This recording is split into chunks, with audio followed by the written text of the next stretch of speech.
Le PSG a tranché sur l'avenir de Christophe Galtier et Luis Campos. On va voir tout ça dans cette vidéo. Salut à tous, c'est Asia. On se retrouve pour une nouvelle vidéo où on va encore parler du PSG et de ce qui se passe autour. Mais honnêtement, dans cette vidéo, je vais avoir besoin de vous. Je vais avoir besoin de vous pour une chose. C'est est-ce que je suis en train de devenir fou? Vraiment, je vais vous demander de me répondre dans les commentaires, tous ceux qui regardent la vidéo. D'ailleurs, n'hésitez pas, comme d'habitude, si le contenu vous plaît, la chaîne vous plaît, etc. Le petit like, ça ferait toujours plaisir. Le petit abonnement, le petit partage, voilà, vous partagez à vos amis, à votre famille, ça fait toujours plaisir. Mais je vais avoir besoin de vous pour une chose. Est-ce que je suis en train de devenir fou? Est-ce que je suis en train de devenir aigri? Est-ce que, je sais pas, je n'ai peut-être je suis peut-être plus lucide sur le PSG, mais aujourd'hui, on va aborder une chose. Voilà, l'info est tombée. Christophe Galtier et Luis Campos resteront au PSG jusqu'à la fin de la saison. Si le PSG remporte la Ligue 1, ils seront également maintenus pour la saison prochaine. Alors moi j'ai une question à vous poser. En plus c'est le Parisien qui a sorti cette info. Le Parisien ça reste quand même quelque chose d'assez sûr, d'assez voilà normalement.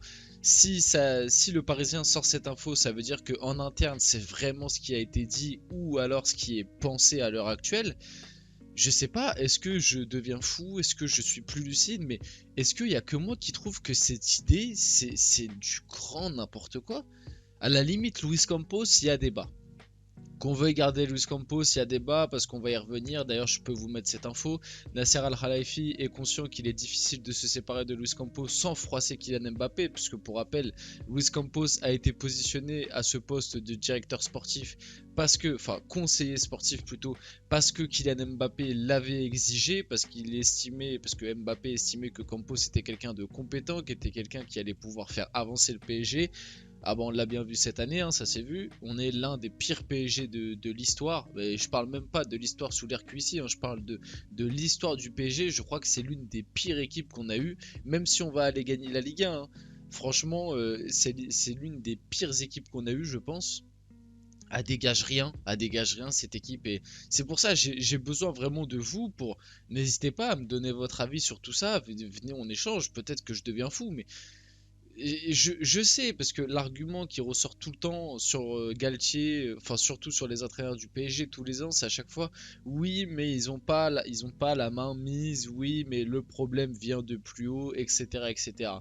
Dans un sens, je suis d'accord avec vous. Je suis d'accord, je sais qu'au PSG, tout le monde le sait, qu'à l'heure actuelle, quand tu es entraîneur au Paris Saint-Germain, tu peux pas avoir 100% des pouvoirs. Déjà, les derniers entraîneurs ont toujours eu des soucis avec leur directeur sportif. Là, Galtier, ça va un peu mieux parce que Galtier a été choisi par Campos. Donc, entre guillemets, il peut rien dire puisque c'est Campos qui l'a choisi. Donc, il peut pas se rebeller contre celui qui l'a choisi. Vous voyez ce que je veux dire? Mais les autres années, c'est vrai que déjà, entre directeur sportif et entraîneur, il y avait toujours eu des différends. Et on le sait que, je pense, c'est exigé plus haut. Voilà, les grandes stars du PSG doivent jouer quasi tous les matchs. Hein. On sait très bien que l'émir ou même Nasser, etc., ils ont investi des millions, voire des milliards pour avoir Neymar, Messi, Mbappé. Bon bah voilà, Galtier, il peut pas les mettre sur le banc. Ça, tout ça, d'accord, je suis d'accord avec vous, même Pochettino l'année dernière. Mais quand même, Galtier, cette année, il montre rien avec le PSG. Je suis d'accord qu'il doit avoir quelques contraintes, notamment de faire jouer les trois de devant. Mais tu vas pas me dire que, surtout en Ligue 1, ou même dans certains matchs de Ligue des Champions, avoir Messi, Neymar et Mbappé, c'est une énorme contrainte. Tu peux proposer autre chose, justement. T'as Messi, Neymar et Mbappé, t'as sûrement les trois meilleurs attaquants du monde quand ils sont à leur top niveau. Enfin, il y a d'autres, il y a Benzema, il y a Lewandowski, etc. Mais vous m'avez compris, t'en as 3 du top 10, voilà, si tu préfères. Tu peux proposer autre chose en termes de jeu, en termes de ballon. Je sais pas, le PSG ne propose rien. On est sur un jeu. Franchement, ce qu'a fait Galtier depuis le début de la saison, mais tactiquement, mais n'importe qui, tu mets n'importe qui sur le banc du PSG, il peut le faire. Donc, bref, pour en revenir au débat, moi je veux votre avis.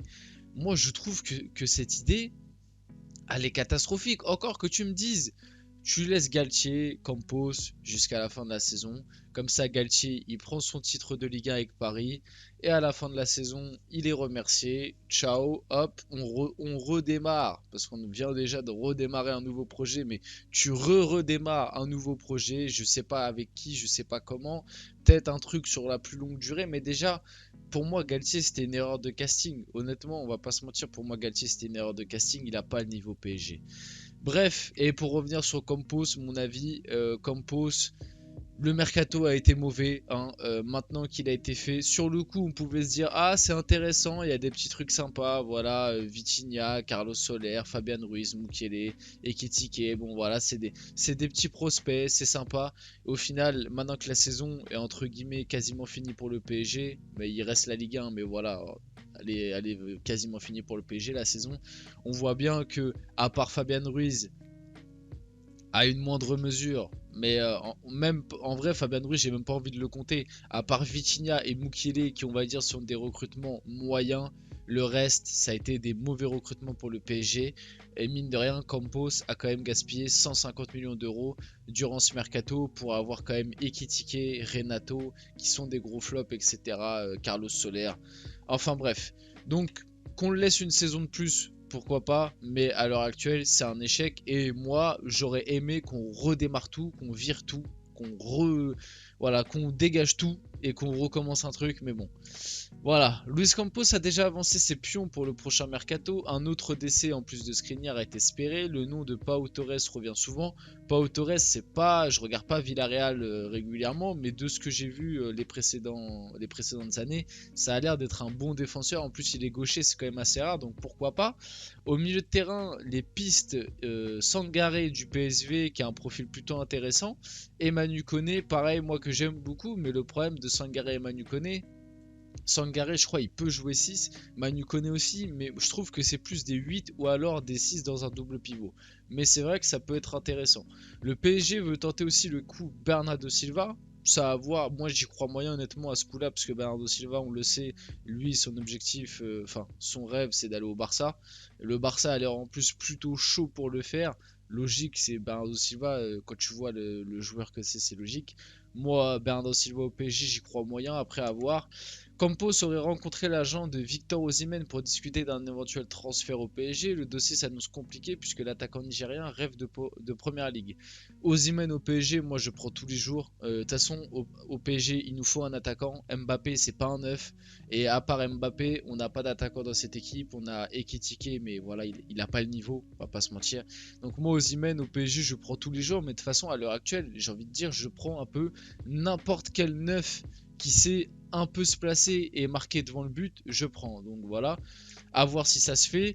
Pour finir, les 35 millions du transfert définitif d'Hugo Ekitike, putain 35 millions pour Ekitike les gars, ça fait mal, hein, entreront dans les comptes lors du prochain mercato. Pour rappel, l'enveloppe du mercato, donc celui de cet été, avoisinera les 80 millions sans vente. Le budget mercato estival sera donc de 45 millions puisque Ekitike va nous pomper les 35 millions sur 80. Donc déjà, le mercato estival commence très très mal.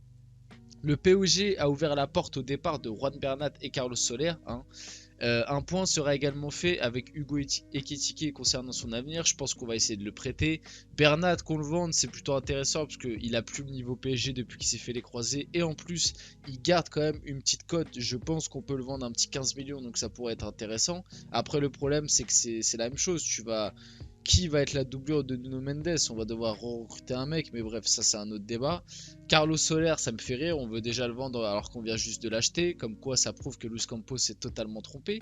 L'objectif du PSG, construire un effectif autour de Kylian Mbappé en pièce maîtresse. Le club souhaite faire un peu plus confiance aux jeunes, les plus talentueux de son centre de formation, agrémenté de certaines signatures en post-formation. Ce qui me fait rire, c'est que l'objectif du PSG, donc là ça nous fait style, c'est l'objectif du PSG pour la saison prochaine, alors que de base, ça c'était déjà ce que nous avait annoncé l'année dernière. Au final, on l'a bien vu, Galtier n'a pas fait jouer les jeunes, hein, à part Zahir Emery qui a gratté des minutes. Aucun autre jeune du centre de formation n'a joué, et encore Zahir Emery, il a gratté des minutes parce que il est meilleur que ce que t'as. Hein, c'est juste pour ça, parce que Zahir Emery il a pas gratté des minutes parce que Galtier voulait essayer de lancer un petit jeune. C'est parce que Zahir Emery, tout le monde est en train de se rendre compte, et même les plus grands, c'est ce qui se dit en interne, même les Neymar, les Messi, les Ramos, etc. Ils le disent, Zahir Emery est plus fort que Fabian Ruiz, que Carlos Soler, que Vitinha, etc. Il montre beaucoup plus de personnalité et il est beaucoup plus intéressant sur le terrain. C'est juste pour ça. À part ça, Galtier n'a lancé aucun jeune. Campos n'a fait confiance à aucun jeune. Voilà, pour moi, on tourne en rond. Pour moi, tout ça, c'est du pipeau. On tourne en rond. N'hésitez pas à me donner votre avis dans les commentaires. Peut-être que je deviens aigri, je sais pas, n'hésitez pas, franchement, n'hésitez pas, venez, on débat de tout ça, du club, etc. Peut-être que je deviens fou, mais j'ai vraiment l'impression que le club tourne en rond et que ce qu'on est en train de nous faire croire, c'est exactement ce qu'on nous a fait croire l'année dernière. Bref, c'était Asial, on se retrouve très rapidement pour une prochaine vidéo. Le petit like, le petit abonnement, le petit commentaire, le petit partage, ça fait toujours plaisir les gars, n'hésitez pas. En tout cas, j'espère que vous allez bien vous porter. C'était Asial et on se retrouve très rapidement pour une prochaine vidéo.